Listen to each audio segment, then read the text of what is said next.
Hello, you're watching VNA News Bulletin. I'm Bảo Ngọc from Hanoi, and now the headlines as usual.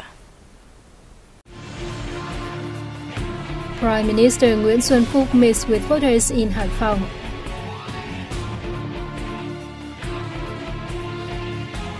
Foreign direct investment helps boost industrial infrastructure. The Ironman 70.3 Vietnam takes place in Da Nang.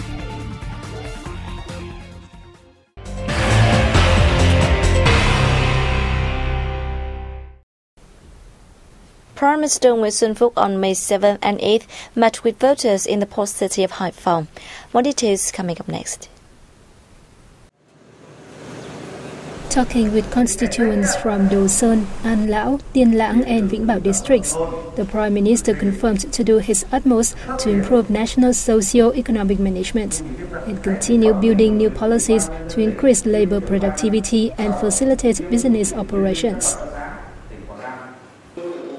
The government will spare no efforts to control public debts and handle bad ones, while curbing inflation and promoting the building of new-style rural areas to improve farmers' living standards, he said, adding that measures will be taken to reduce poverty in a sustainable manner and uphold national identities.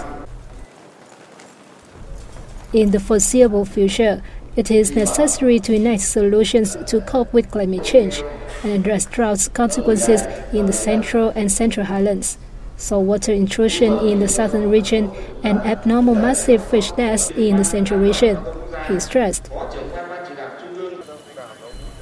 The government will pay special attention to ensuring food safety and hygiene, protecting public health care, reforming institutions, and helping business to remove difficulties in the name of the country's socio-economic development goals.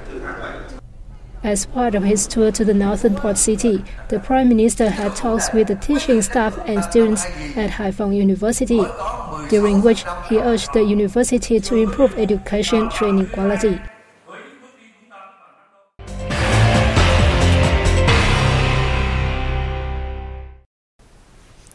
The Vietnam Border Guard High Command held a border friendship event in Hanoi on May 6 to enhance its border friendship and solidarity with China, Laos and Cambodia.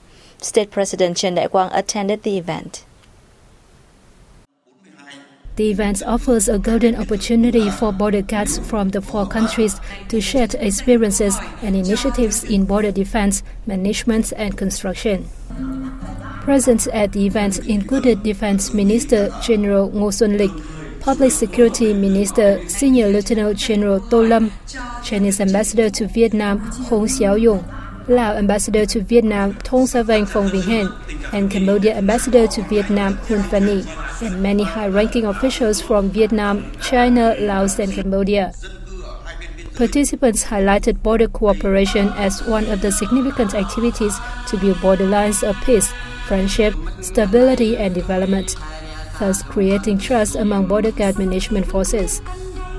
The Vietnamese border guards have closely and effectively coordinated with Chinese, Lao and Cambodian partners to strengthen solidarity and collaboration in exchanging professional and technical experience, as well as supporting people in the shared border areas.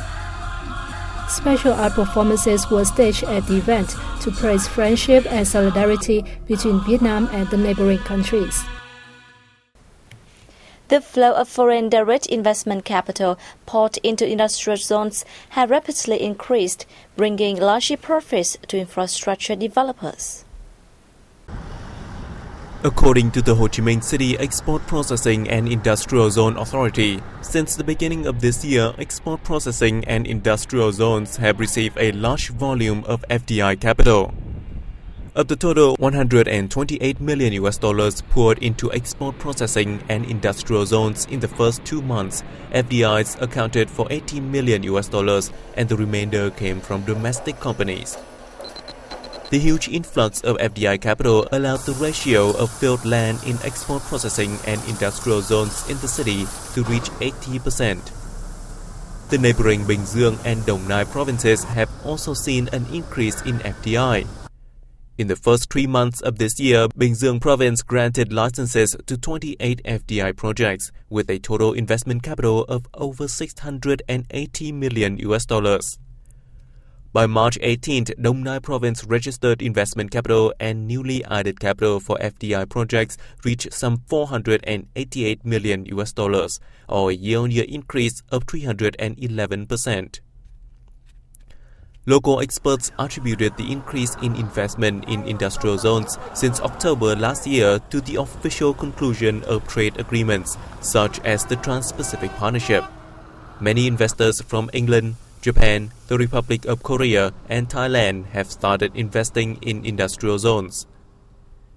In Ho Chi Minh City alone, investors have an ambitious plan to develop a Silicon Valley-style high-tech zone in District 9, with total investment capital of $1.5 billion.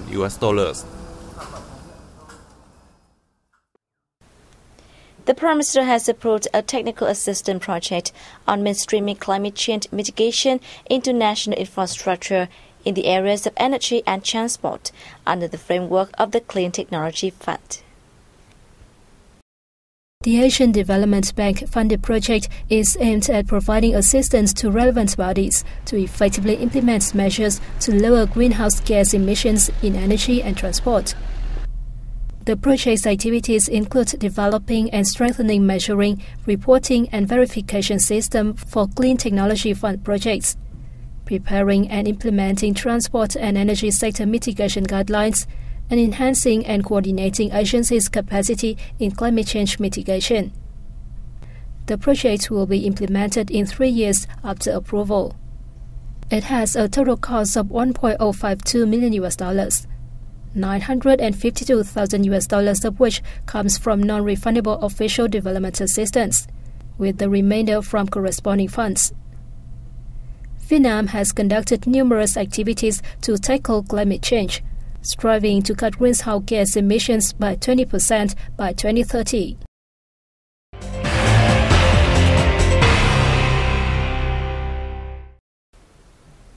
Over 1,100 athletes took part in the Ironman 70.3 Vietnam in the central coastal city of Da Nang on May 8th. The city is well known for its pristine beaches, UNESCO World Heritage Sites, and numerous tourist attractions. More in the following report.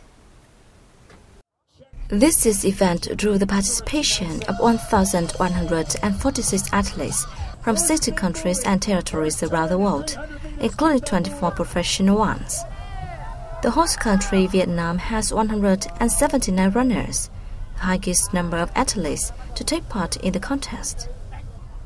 The Ironman 70.3 Vietnam is one of the series of long-distance triathlon races organized by the World Triathlon Corporation. Of the total races, 984 ones will compete in all 3 categories, including swimming, cycling, and running. Participants will begin with a 1.9-kilometer ocean swim, then enjoy a scenic two-loop 90-kilometer bike course, and finally join 21-kilometer run course. The remaining athletes will compete in group of 3. Each member take part in a separate category. The 2016 Ironman 70.3 Vietnam serves as a qualifying race for the Ironman 30.3 World Championship in Australia and the Ironman 30.3 Asia Pacific Championship in the Philippines. Organizers will pick up 46 qualifying slots for the World Championship and 44 slots for the Asia Pacific Championship races. The Prime Minister has approved the moving of 2-story building of the Department of Operations to a new location for the restoration of Kính Thiên Palace of the Thăng Long Citadel complex in Hanoi. The project aims to partly recreate the royal space in front of Kính Thiên Palace for big cultural and political events. It will be implemented between now and 2017 at an estimated cost of more than $670,000. The French-built building, where the Department of Operations was located during wartime, blocks the front view of the palace and disrupts the direct link between the palace and south gate of the citadel. The palace is among the most important buildings in the citadel complex which was often used for royal meetings during the Li, Chen, Lei and Ngụy dynasties from 1009 to 1945. Most of it was destroyed by French in 1886. They left behind only the floor and a staircase bordered by 2 stone dragons.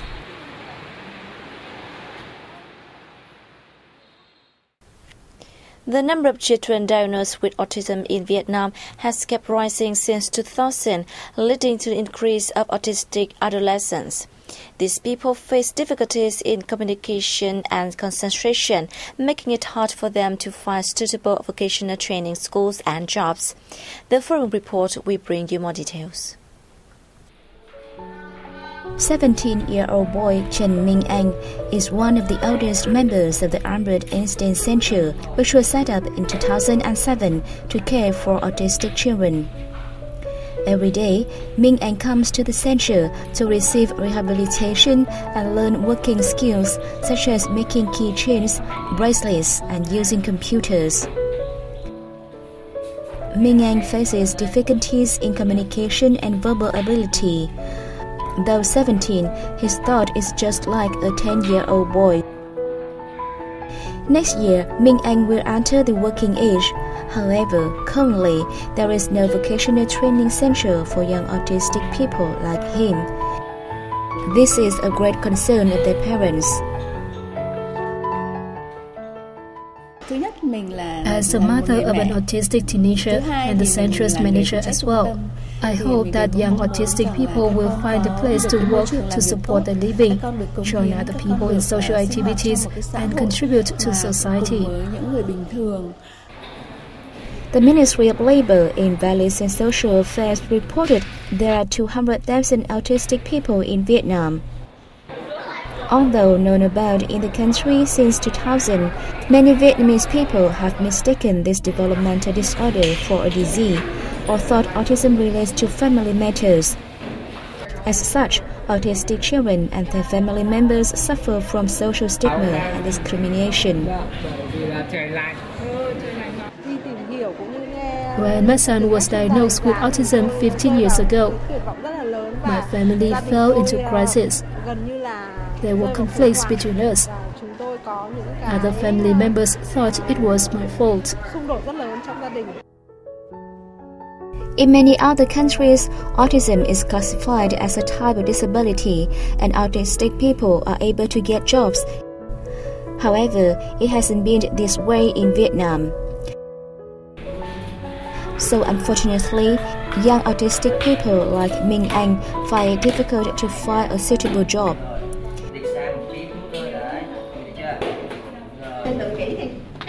Experts recently urged for MOVE to issue a suitable law and policies for this group of people. If autism is classified as a type of disability in the law for disabled people, autistic people will benefit from social policies for people with disabilities, including vocational training, jobs, and social protection. The Ministry of Labor, Invalids and Social Affairs is working with relevant agencies to issue policies relating to autistic people soon.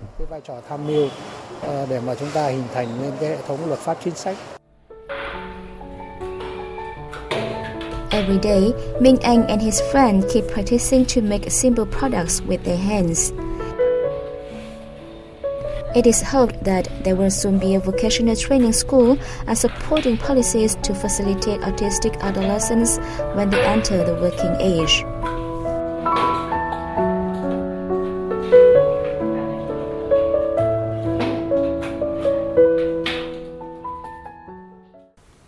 And that has wrapped up our news bulletin. Thanks for joining us and goodbye for now.